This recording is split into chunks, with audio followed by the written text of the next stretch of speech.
કટોસણ જે ગુજરાત રાજ્યના મહેસાણા જિલ્લાના જોટાણા તાલુકામાં આવેલું એક ઐતિહાસિક રજવાડું છે, જેનો ઇતિહાસ સદીઓથી શરૂ થાય છે. કટોસણ જે ભારતની આઝાદી પહેલાં એક સમૃદ્ધ રજવાડું હતું, જેમાં અનેક શાસકો દ્વારા શાસન કરવામાં આવ્યું હતું.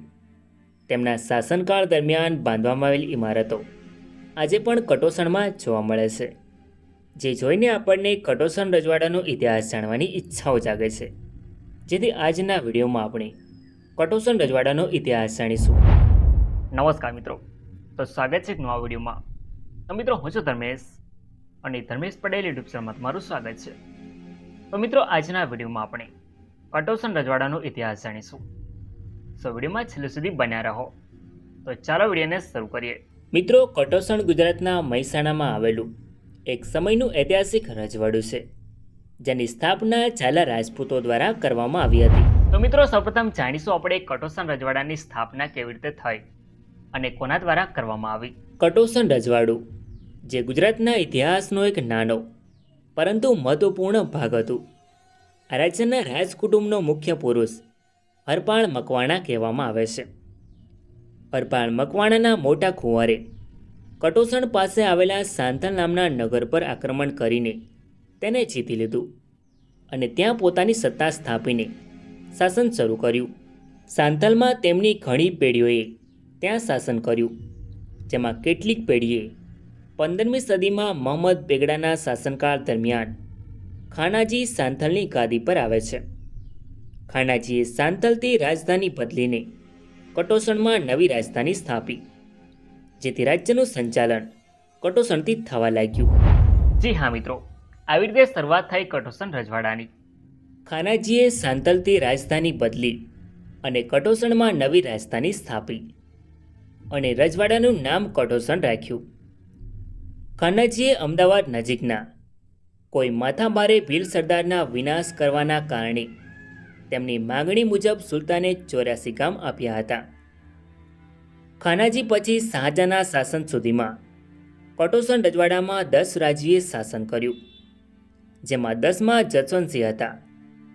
તેમના શાસન દરમિયાન ઔરંગઝેબના ભયથી એનો મોટો ભય દારા ગુજરાતમાં ભાગી આવ્યો હતો.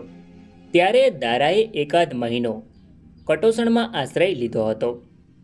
જસવંતસિંહે ઘણા વર્ષો સુધી શાસન કર્યું. ત્યારબાદ તેમનું અવસાન થાય છે. તેમના પછી કટોસણ રજવાડાની ગાદી પર અનુક્રમે હરપાળજી, હરખાનજી, નારાયણજી, રામસિંહજી અને અજબસિંહે કટોસણ રજવાડામાં શાસન કર્યું. ઠાકોર અજબસિંહના શાસનકાળ દરમિયાન કટોસણ રજવાડાના ગામોની સંખ્યા 84થી વધીને 250 જેટલી થઈ હતી. મિત્રો, ઠાકોર અજબસિંહના શાસનકાળ દરમિયાન મરાઠાઓના આક્રમણ શરૂ થઈ ગયા હતા. મરાઠાઓએ કટોસણ પર આક્રમણો કર્યા હતા, પરંતુ કટોસણ નજીક આવતા અજબસિંહજીએ મરાઠાઓનો સામનો કર્યો હતો, પરંતુ પાછળથી હાર થતાં વરસોડાના ઠાકોરે વચ્ચે પડી મરાઠા અને અજબસિંહ સાથે સમાધાન કરાવી આપ્યું. ત્યારબાદ મરાઠાઓએ કટોસણ પાસેથી ખંડણી કબૂલતા ત્યાંથી ખસી ગયા હતા. ઈસવીસન 1747માં દુકાળ પડ્યો, ત્યારે કટોસણના શાસક ઠાકોર અજબસિંહે કોઠાર ખુલ્લા મૂકી ગરીબોને અનાજ પૂરું પાડ્યું હતું. જ્યારે જોધપુરના મહારાજા વખતસિંહ અને એમના ભાઈ અભયસિંહ અમદાવાદના રાજકારણમાં બાદશાહના પ્રકોપનો ભોગ બન્યા, ત્યારે ઠાકોર અબજસિંહે તેમની મદદે આવી અમદાવાદમાંથી છોડાવી જોધપુર પહોંચાડ્યા હતા. ત્યારબાદ રાધનપુરના નવાબે એકવાર ઈડર પર ચડાઈ કરી, પરંતુ તેમની પરાજય થતાં અજબસિંહે મધ્યસ્થી કરી નવાબ પાસેથી ઈડરને રૂપિયા 1 લાખ અપાવીને સમાધાન કરાવ્યું હતું. ઠાકોર અજબસિંહે ઘણા વર્ષો સુધી કટોસણ રજવાડામાં શાસન કર્યું. ત્યારબાદ તેમનું અવસાન થાય છે, જેથી તેમના નાના ભાઈ અમરસિંહ સત્તા પર આવે છે. ઠાકોર અમરસિંહે ઘણા વર્ષો સુધી કટોસણ રજવાડામાં શાસન કર્યું. ત્યારબાદ તેમનું અવસાન થાય છે, જેથી તેમના અવસાન બાદ તેમનો પાટવી સૂરજમલ સત્તા પર આવે છે. ઠાકોર સૂરજમલના શાસનકાળ દરમિયાન ગુજરાતમાં ગાયકવાડો મહાસત્તા તરીકે ઉભરી આવ્યા હતા, જેમાં તેમના શાસન દરમિયાન ગુજરાતમાં ફતેસિંહ રાવ ગાયકવાડની સાર્વભૌમ સત્તા સ્થાપિત થઈ ગઈ હતી. આ વખતે ચુવાલના 4 ઠાકોરોએ ગાયકવાડની ખંડણી ન ભરી, જેથી ગાયકવાડ અને ચુવાલના ઠાકોરો વચ્ચે પડી ઠાકોર સૂરજમલે ખંડણી ભરી હતી. ઠાકોર સૂરજમલે ઘણા વર્ષો સુધી કટોસણ રજવાડા પર શાસન કર્યું. ત્યારબાદ તેમનું અવસાન થાય છે, જેથી તેમના અવસાન પછી કુમાર બનેસિંહ સગીર વયે રાજ્યનો વારસ બન્યો હતો, જેથી ગાયકવાડોએ કટોસણ રજવાડાને કબજે કરી લીધું હતું, જેના કારણે બનેસિંહજી કટોસણથી મોસાળ ચાલ્યા ગયા. ત્યારબાદ ઉંમરલાયક થતાં બનેસિંહજીએ કડીના મલ્હારાવ સામે બહારવટું ખેડ્યું હતું, જેથી બીજા ઠાકોરો વચ્ચે પડ્યા અને મલ્હારાવ સાથે સંધિ કરી અને માત્ર 42 ગામ મેળવ્યા હતા. જ્યારે મલ્હારાવને શિકસ્ત આપવા ગાયકવાડી સૈન્ય આવ્યું, ત્યારે ઠાકોર બનેસિંહજીએ સહાય આપી હતી.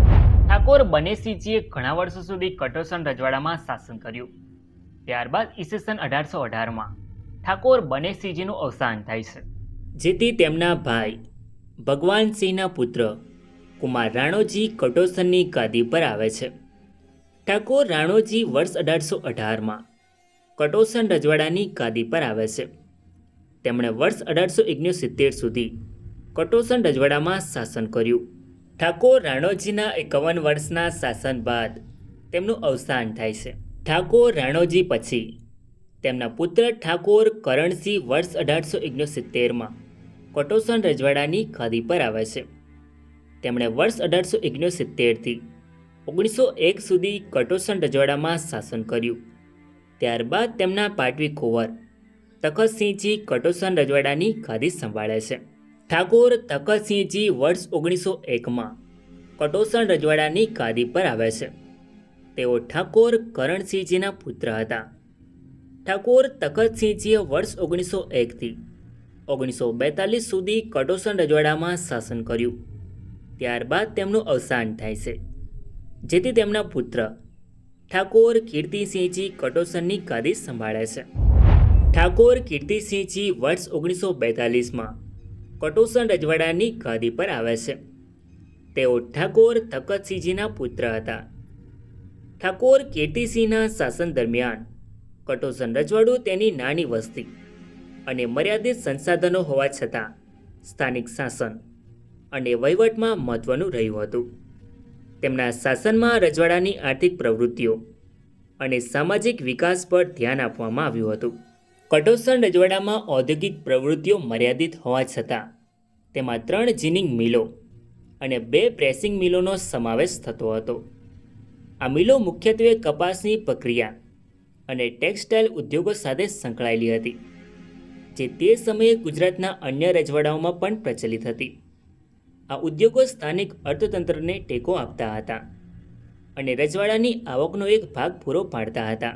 ઠાકોર કીર્તિસિંહજી રમતગમતમાં ખૂબ જ રસ ધરાવતા હતા. બ્રિટિશ શાસન દરમિયાન ગુજરાતના રજવાડાઓમાં ક્રિકેટ એક લોકપ્રિય રમત હતી અને ઠાકોર કીર્તિસિંહ આ રમતના શોખીન હતા. તેમને ફૂટબોલ, શૂટિંગ, હોકી તેમજ ક્વાઇટ જેવી અન્ય રમતોમાં ઘણો રસ હતો. ઠાકોર કીર્તિસિંહે સામાજિક ઉત્થાન માટે શિક્ષણને પ્રોત્સાહન આપ્યું હતું.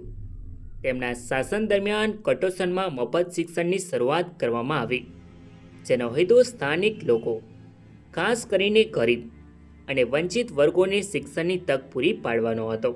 આ પહેલે રજવાડામાં સાક્ષરતા દર વધારવામાં મદદ કરી. ઠાકોર કીર્તિસિંહજીના શાસન દરમિયાન કટોસણમાં રેલવે સેવાની શરૂઆત એક મહત્વનો ઘટનાક્રમ હતો. કટોસણ રોડ રેલવે સ્ટેશન અને નજીકના ધનપુરા રેલવે સ્ટેશન દ્વારા આ વિસ્તારને રેલવે નેટવર્ક સાથે જોડવામાં આવ્યો. આ રેલવે સેવાએ કટોસણ અને આસપાસના વિસ્તારોના લોકોને વેપાર, મુસાફરી અને આર્થિક વિકાસની તકો પૂરી પાડવામાં મદદ કરી.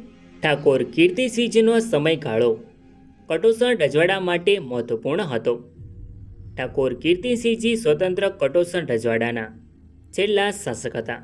કટોસણ રજવાડું ગુજરાતના ઐતિહાસિક રજવાડાઓમાં નાનું પરંતુ મહત્વનું રજવાડું હતું. આ રજવાડું જમીનમાંથી મળતી આવક પર નિર્ભર હતું.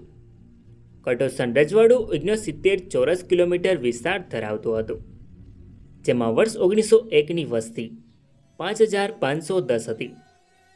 કટોસણ રજવાડામાં 84 ગામોનો સમાવેશ થતો હતો. કટોસણ રજવાડું બ્રિટિશ સમયે 4 તોપોની સલામી ધરાવતું રાજ્ય હતું. ભારત દેશમાં 1947 સુધી અંગ્રેજોનું શાસન રહ્યું હતું. ત્યારબાદ ભારત દેશ અંગ્રેજોના શાસનમાંથી આઝાદ થયો.